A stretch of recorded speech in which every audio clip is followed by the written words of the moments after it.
Mas shumë viteve në Tiranë, kur ne kishim gjetë një ekuilibër, bashkë me motrën time të vogël, vendosim mu rikthy.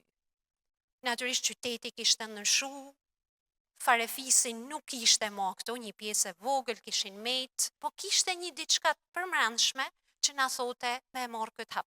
U rikthym për me kriju një qendër të re.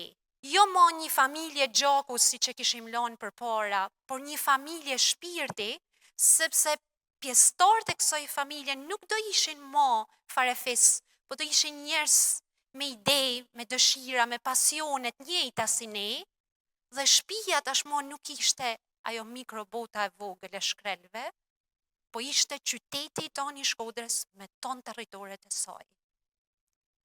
Ishim kthy për një mision që pikrish atë shpirt vendi që ne kishim bart me veti, me përcjell tashmë, me amplifiku në disa qendra tjera, në mënyrë që me pru një vetdije për qytetin, me dokumentu trashëgimitë e saj, me i rujt dhe me i promovu ndërkombëtarisht.